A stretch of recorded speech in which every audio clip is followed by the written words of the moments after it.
世子，世子，国公差人来请，两方长亲也来了。不去了吧？对他我没什么好行礼请安的，早就说定了的事情，如今摆什么架子？世子，毕竟陛下刚传了旨，如果传出去的话，会说世子和夫人不识大体，罔顾孝悌，世子还会在朝中落得不敬不孝之名啊！我的名声一向不怎么样，我也不在乎。还是去吧，去见识一下也好。叔姑，打仗也分先礼后兵，况且这以后的日子还长着呢，总不能一辈子都不见面吧？你从前可不是这么婆妈的人，现在怎么了？怕了？我怎么会怕他们？我是答应过你，不让你做这些烦心事。可如今才新婚头日，没事，走吧。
你们先去给惠孙敬茶了。未敬活人先敬死人，一点规矩都不懂。实在不知诸位长辈在此等候多时，只是死者为大，勿忘故人，是陛下在围猎时便曾表露过的。好利索的嘴皮子，茶都等凉了，头日过门就这么侍奉长亲？是啊，这茶都等凉了，还是请侄媳妇儿再重新沏一壶吧。上来。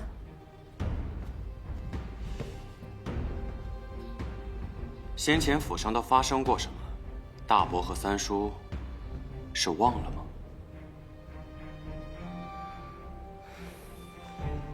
仪志堂和英国公府自我娘头七便分了府，人走茶凉，这不应该的吗？可是你别忘了，你还是英国公府的世子。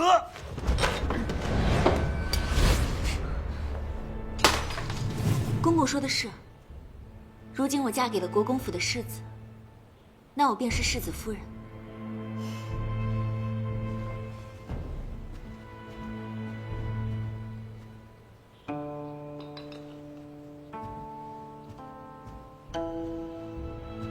公公请用茶。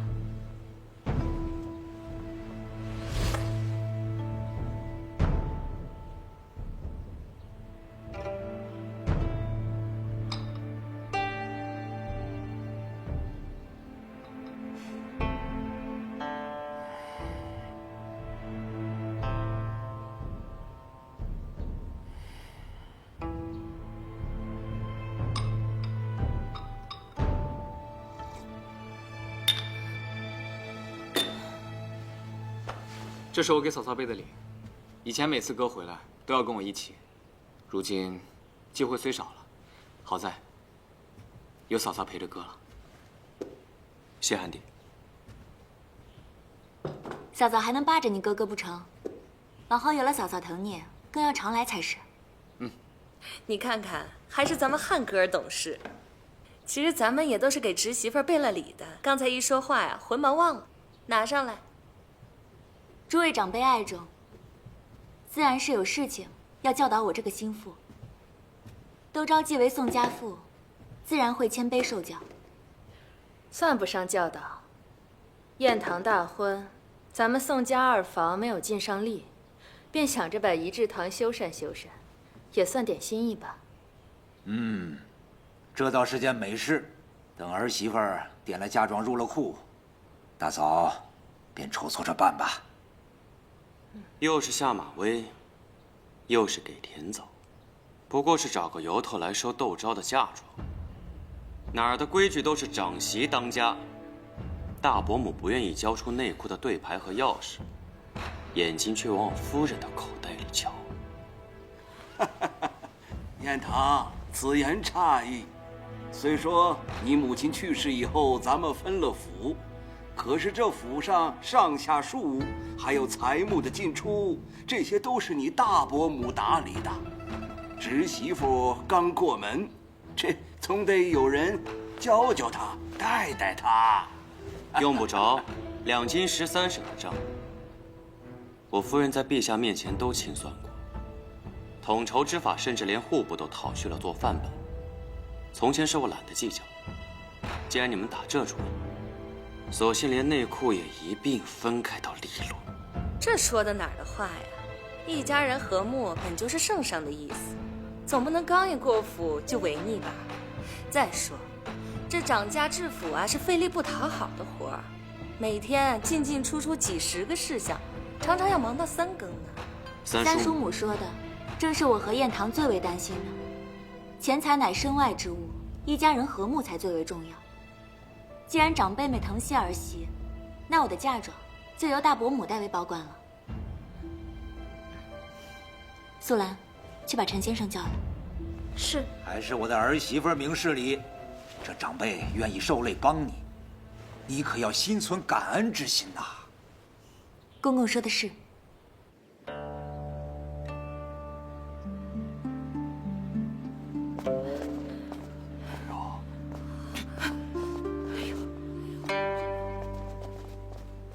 你的私产不都折损在福亭了吗？是啊，只是野火烧不尽，正巧要赶上了春风。苗家做的土豆生意，有我80%的本钱。小姐，刚才我已大略查过，约7万两。昭姐姐独具慧眼，今年的分红都在这儿了。你是说这7万两只是分红？这2箱便是公侯之家10年的缴用呢。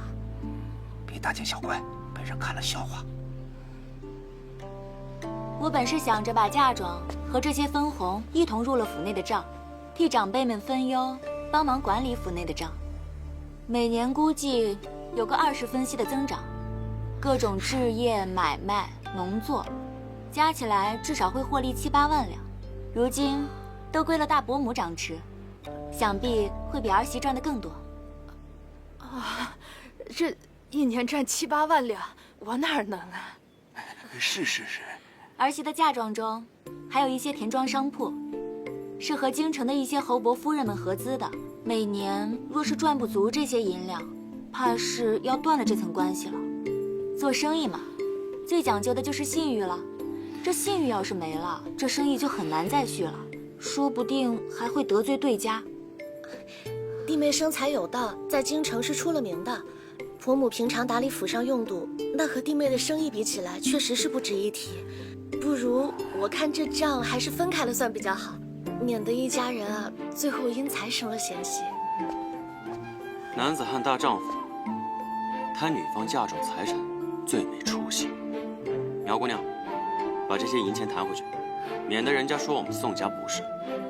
好，我继续替姐姐管钱赚钱便是。抬走。赵二，跟三叔母说说，这些钱是怎么赚的？真没想到啊，侄媳妇这么能干呐！啊，二弟，我看不如把英国公府咱们的私产都交给侄媳妇打理吧，反正都是自己人，信得过是不是？是啊是啊，这样好。大伯有命，本是不敢推辞的。只是，若公公不点头，我身为心腹，实在是不甘无命。二弟，二哥，我懒得管了。不是，哎，二哥，二弟呀，二弟，二哥，你别不管啊！弟妹，你这生意可否也给你大伯家和三叔家留个席位？是啊，赵二，咱们手上都有些积蓄，我们都我还当他是暗亏朝野的辅佐之才，没想到后宅争斗也是一把好手。我知道世子是护着小姐，只是定国公和蒋夫人之死，那一脉连枝啊。偌大的内宅，无非就是从钱财的调度和仆人的言行之中去查。小姐争掌府之权，也是为了世子。现下笼络人心，对牌，自可水到渠成。二弟呀，这件事你可不能不管呐，这可是7、8万两银子。这俗话说这个利字当头嘛，啊。对啊，咱不用怕，这对牌不是还在我们手里吗？是啊。我平日薄待你们了吗？他才进府1天，就把你们全都给拿捏了，不，愧对列祖列宗，这尸骨不化。哎呀，走了！我说哥，你怎么和钱过不去呀？老三呐，别跟他啰嗦了，快出来！哎，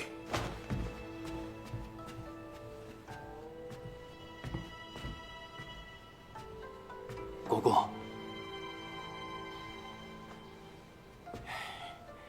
您放心，府里都是您的人，他初来乍到的，那些下人会听他的，之后便知道举步维艰了。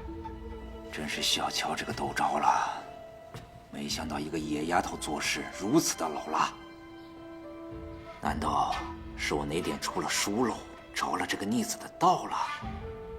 全京城都知道我们父子分府如同分家，大伯母、大伯媳妇儿还有三叔一家，你也不用操心他们那点家当，最好以后也不用跟他们来往，免得气坏了身子。我来见他们也不是为了找气受的。你爹不想让我主持钟馗，联合大伯、三叔一起阻拦，但是他们本就不是一条心。大伯、三叔唯利是图，大伯母外强中干，三叔母更是七情上脸。他们表面上服从你爹的安排，实际上都有自己的小心思。唯有大伯媳妇儿明白通透，怕是知道夹在你与你爹之间做桥梁，这笔买卖做不成，他可以是我们的突破点。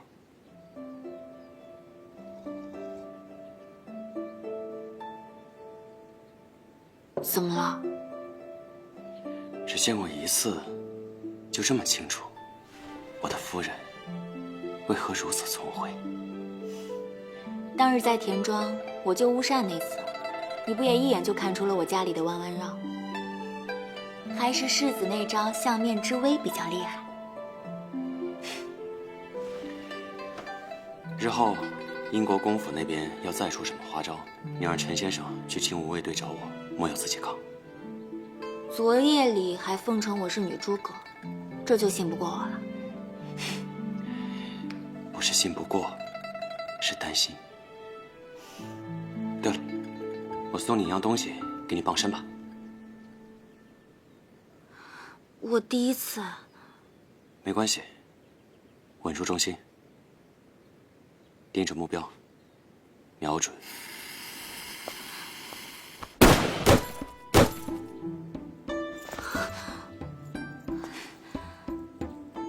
这比过年的炮仗还响，小心烫。你眼睛都不眨的。第一次试难免恐惧，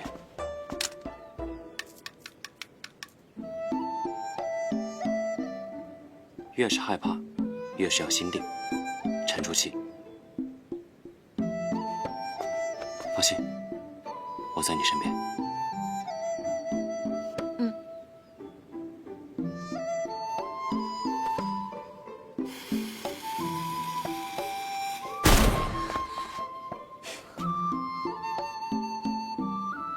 没打中，已经很棒了。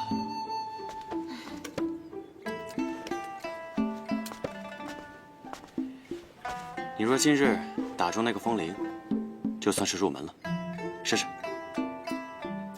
我先去梳洗一下。嗯。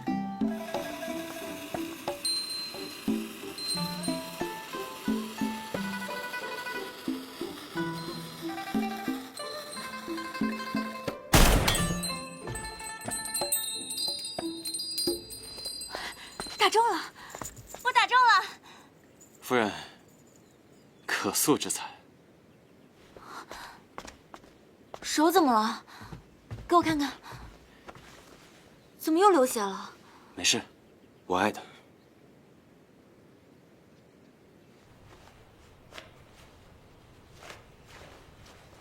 燕堂，不是说洗澡我自己来就行了？你这手都伤着呢，结疤前是不能沾水的。我来吧。没事，我自己来就好。还是我来吧。若你受伤时我都不能照顾你，岂不是枉为人妇了？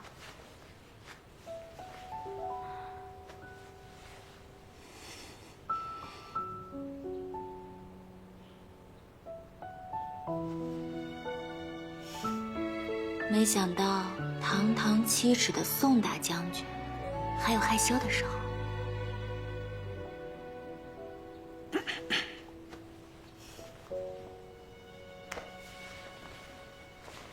怎么想象过残岗？听晚来风怒又连环，物是云台未消散，余生望你静若安澜。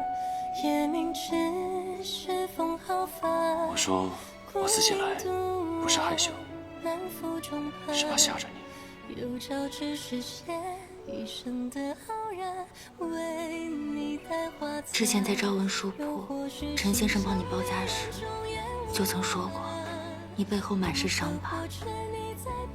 如今居然看到了。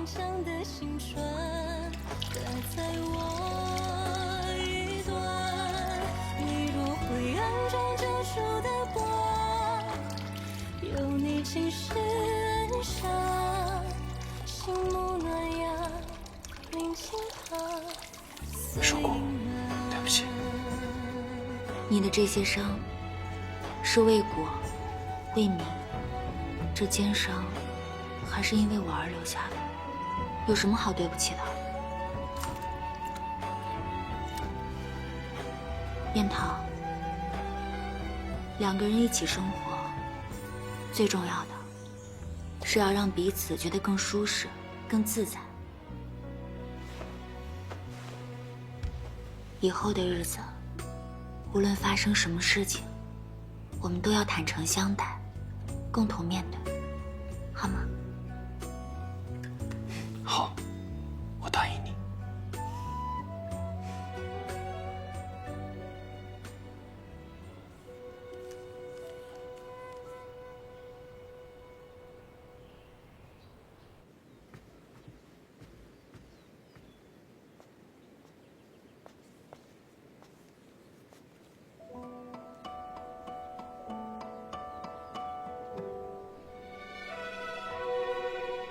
侯爷，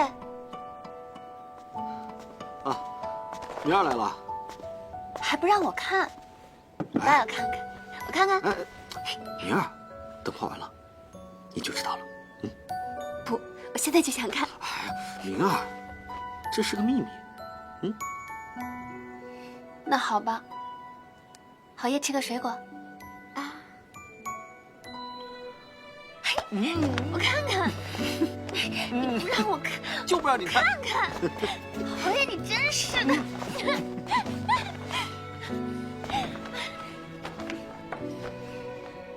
明儿，等画完了给你看。哎呀，明儿今天真漂亮。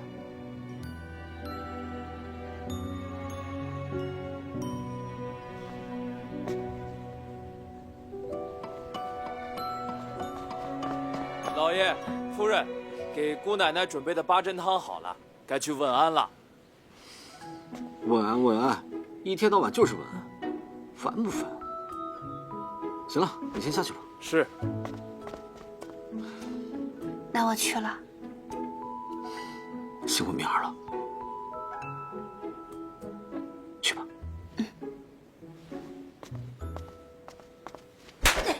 还敢顶嘴？怎么了？周嬷嬷做错了什么？我听到了下人编排夫人，不过斥责了几句。你是侯夫人的嬷嬷，我是国公夫人的嬷嬷，你斥责我，便是心腹对家姑的不敬。之后这规矩，你得替侯夫人记牢了。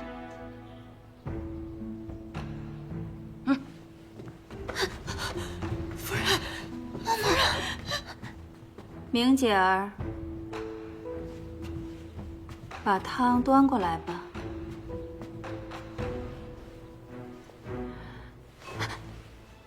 还不快点儿！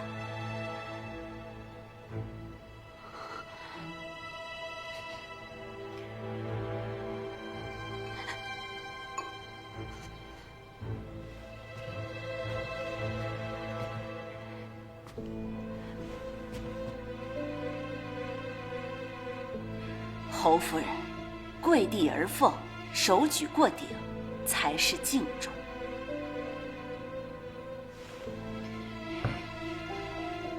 八珍汤里的熟地黄，是明儿亲手炒熟加上的。姑姐气血亏虚，喝此汤最有益。越是公卿之家，规矩越是多的讲究。从早起要服侍婆婆穿衣服，晚上要给婆婆放下帐子，这些都是儿媳妇该做的。这几天你学学规矩，一一照做。你姐姐到了英国公府，又添钱又出力撑着内府，你呢？内库账目几何？余钱能够熬到几时？你有数吗？这账上的窟窿，是前几年老侯爷、老夫人过身时置办丧仪落下的。那窦昭的嫁妆和私产有多丰厚，你也听说了吧？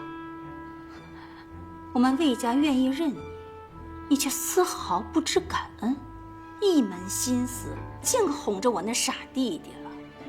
侯府的未来和着落，你想过吗？你娘应允好的分利呢？这是做什么？明儿，来，起来。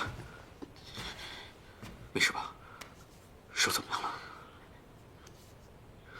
姑姐给弟媳立规矩，天经地义，与你无关。这里是景宁侯府，不是景国公府，怎么就与我无关了？姐姐若是为了钱，我大不了卖些书画去周转。我知道你嫉妒窦昭的嫁妆，可你也不能把刺全往明儿身上撒呀。你说什么？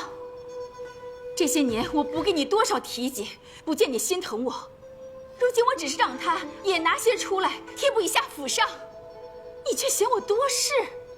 老天没眼，怎么不一道雷劈死你这个讨债鬼！姑姐，是明儿不妥，不该让姑姐同夫君起争执。姑姐方才说的，我归宁时去求母亲便是。慢点抬啊，都小心着点。就放这儿。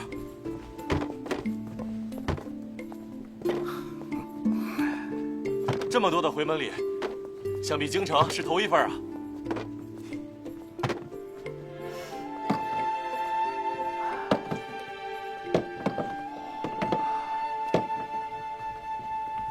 小婿回门，备了点薄礼。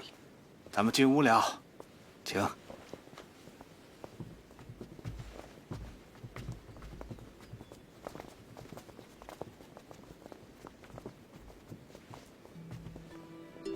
你这是存心让我女儿难堪。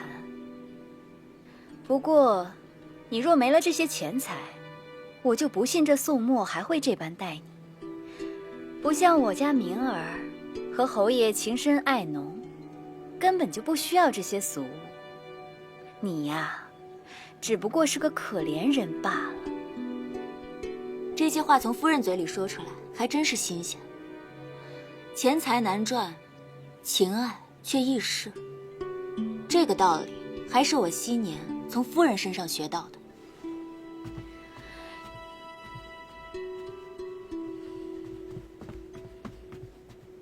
七奶奶，吉宁侯夫人归您来了。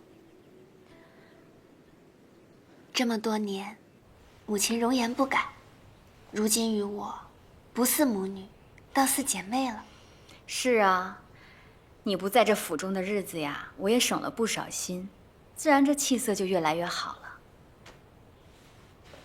倒是你才嫁过去几日啊，就已经消瘦了一圈了。那魏廷珍是不是虐待你了？还国公夫人呢，有这么做姑姐的吗？找机会，我一定要好好跟她算账。母亲，侯爷是护着我的，他待我挺好的。哼，待你挺好。前些日子你回门，他带了什么礼？再看看今日。我和侯爷不在乎这些。但侯府平时什么吃穿用度呀？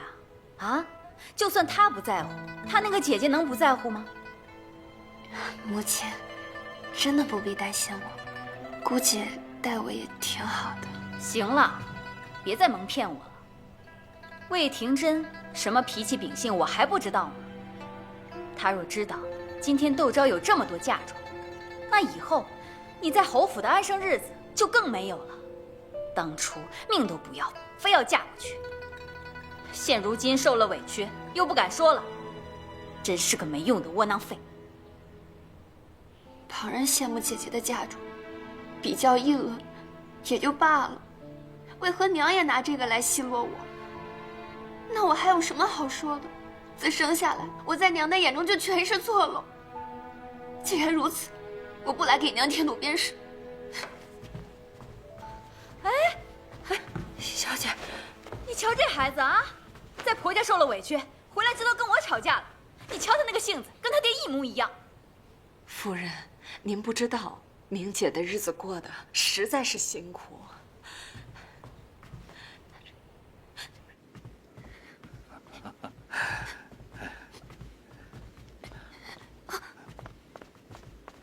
明儿，你怎么了？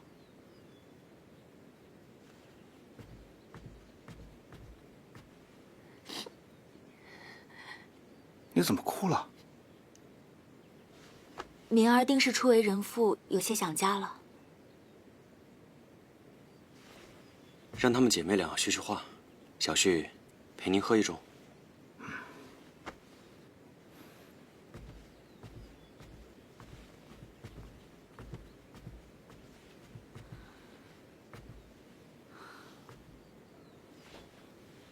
成亲以后，我才发现，姐姐昔日劝的都是肺腑之言。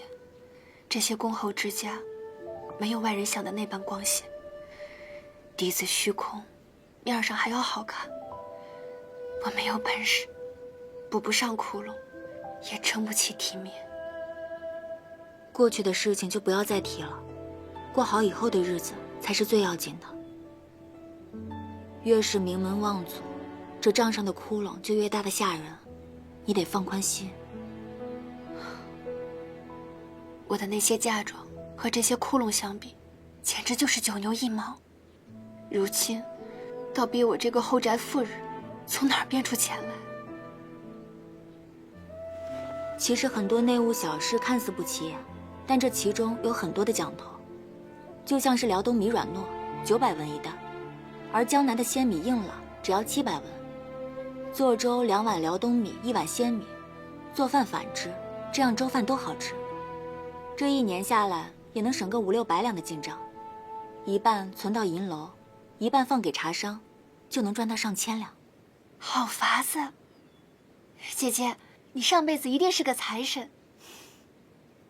而且啊，家中的置业也得理一理了，就像是亏了几年的酒楼、粮铺，就一狠心卖了吧，再投些实心的香粉铺，成不必了。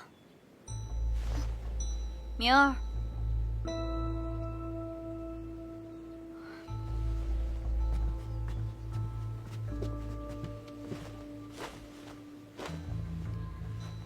明儿有我和他的外祖撑腰，就不用学你这副抠缩的样子。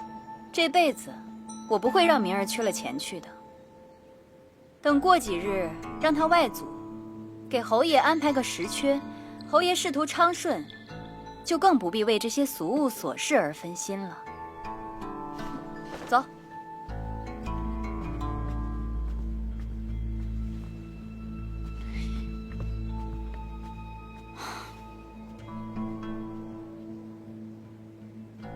娘，您适才说的可是真的？可是外祖向来刚正为公，最恨偏私，他怎会愿意？这人呀，一旦有了子女，就不能只为自己活着。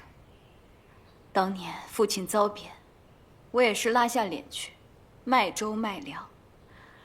如今为了你，我也只能再拉下脸来，求父亲破一次例。把这些拿着。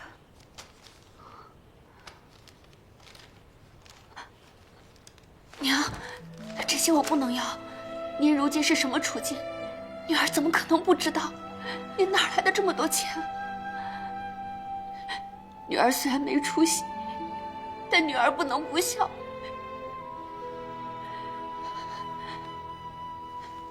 土匪放钱可是大罪，朝廷又查得严。娘，咱们再想想别的法子，好不好？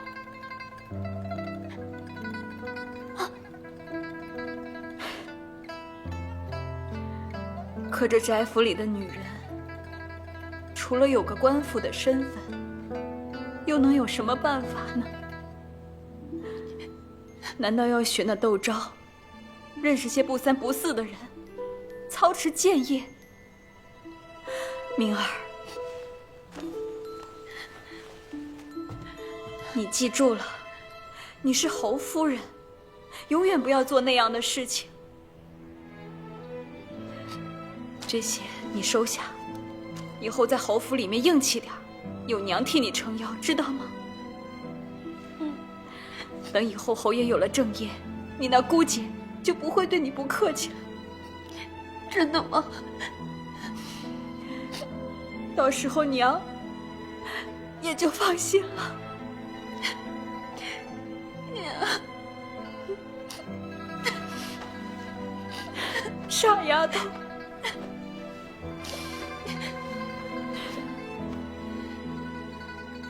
小心，去吧。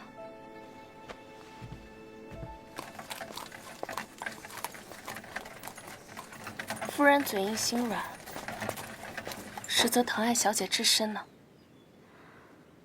给侯爷谋差事，又要上上下下打点一番。从我司库里再抬一担出来当掉吧。是。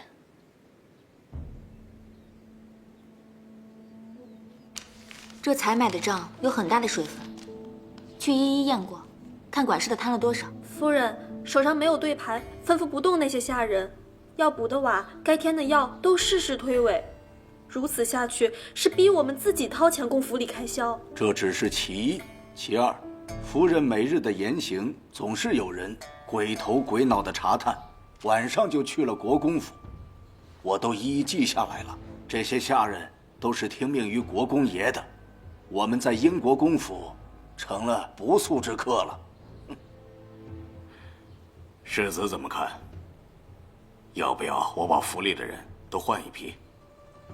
管不了国公爷的人，至少一制堂可以换成自己人吧？没那么简单。能留在英国公府做事的，都是从3代以前跟随祖上有关系的老人，有好侠是看着我长大的，一并换掉，且不说难易，实在是心有不忍。那也没有助长这些下人威风、委屈夫人的道理吧？素兰，我已经与世子成婚了，以后不可以再把世子当外人了。素兰知错了，姑爷对不起。眼下换新的仆人，一时半会儿也培养不成心腹，还有可能混进来细作。如今太子和庆王都想拉拢世子，若是他们的人混进来，会比现在的情况还糟糕。夫人，世子，英国公府的人未必全都要换掉，他们本身忠于英国公府，而不是宋宜春。之前世子行事暴虐，他们以为世子是与英国公府为敌的，所以才站边宋宜春的。倒也是啊，日后若世子真要掌控整个英国公府，而夫人又能拿到府上钟馗对牌，他们自然也就服了。可问题的关键在于，世子被打，婆母去世又很蹊跷。虽然说这院中的家仆都换了一批了，但这其中说不定还有家仆知道缘由，所以世子不能换他们。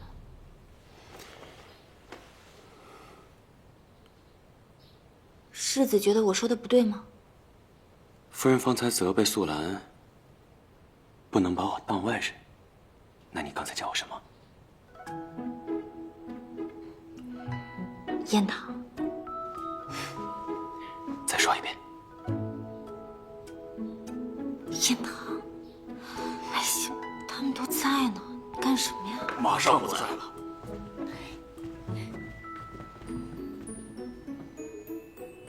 你这样看着我做什么？我从前总说自己名声不好，细想，你以前也和我一样名声不好。那是我之前不想嫁人，所以不在意他们说什么闲话。可如今你我成婚，夫妻一体，你要仕途高升，就容不得王映雪、宋宜春造谣传话，损害声望。我得断了他们这本事。本是要保你自在随心，如今却让你成日为这后宅争斗所困扰，是我对不住你。我们家本来也是狼虎一窝啊，谈不上谁对不起谁。再说，你都说我是你的军师了，自然要帮你分忧啊。还军师是吧？军师怎么了？都是你，干嘛呀？这是说点正事，你看你。你在这个房间聊的那些事就不是正事。那这个房间聊的什么是正事？教夫君。宋墨。愿如海苍月，如蝶莲花间，如芥末淡，如新鲜晕开思念。如朝日等飞燕，金戈追长鞭。哦，我说姑爷怎么一直黑着脸呢？原来是咱家姑娘没改口。真没想到我们能在一个府里当幕僚，感叹前几个月我们还是敌人呢。世事难料啊。我在想啊，若是当日攻城之时那一箭没有射歪，会如何？哎，老弟啊，你看这伤疤还在呢啊。嗨，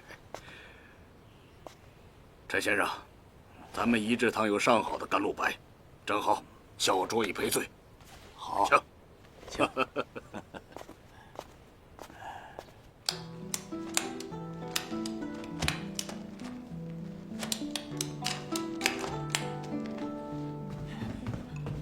国公，大事不好啊！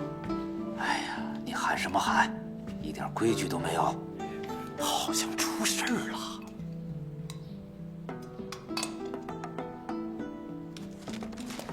整个仪制堂都在搬运货物，香樟木箱子里装着满满当当的都是银票，6、7个人在花厅里打算盘，连口水都没工夫喝。就往年国公府结账时，也就是1、2天就完了。那得多少天庄啊！窦家虽然是出了名的商贾出身，但也不至于有这么多的家财吧？是啊，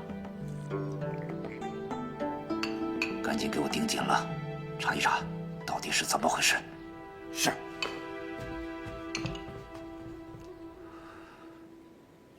日后见这天色不好，得帮侯爷把话说好了，否则打湿了他要心疼的。是。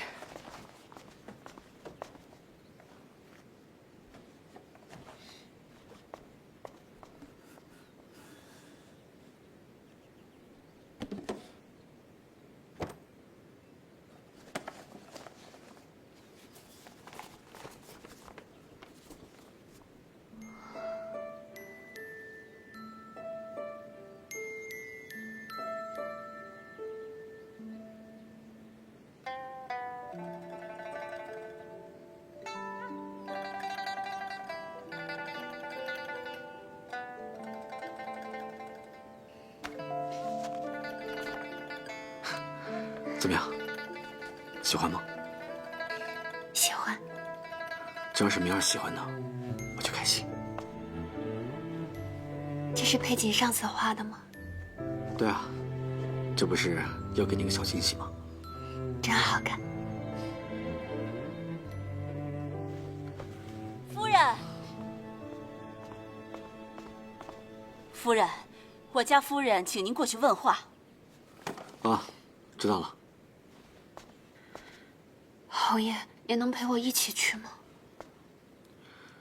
明儿，我这还有些画作没做完，等做完了。可是明儿，明儿放心，我姐姐是嫁出去的姑奶奶，你是我名为正娶的侯夫人，你也应该拿出侯府主母的做派来，省得让他们欺负。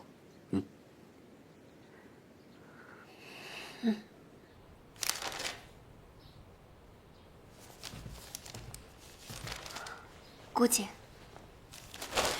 你自己看看，哪有一点当主母的样子？这账册亏空这么严重，你是怎么做的？真是家门不幸！要没你替嫁这种事，我们侯府至于到这般田地吗？你哑巴了？姑姐教训的是，我娘上月刚提了些银子，这才没过多久，我想着府内的开销能否再节省些？省什么省啊！我们堂堂侯府就靠你这几两银子过日子，你这当主母的说出去也不怕被人笑话？若府里只有开销，没有进项，再厚的家底也会坐吃山空。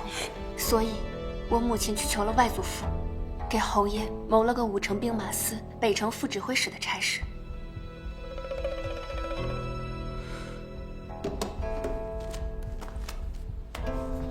这是侯爷的任命书。原本打算叫上侯爷一同将这个好消息告诉姑姐的。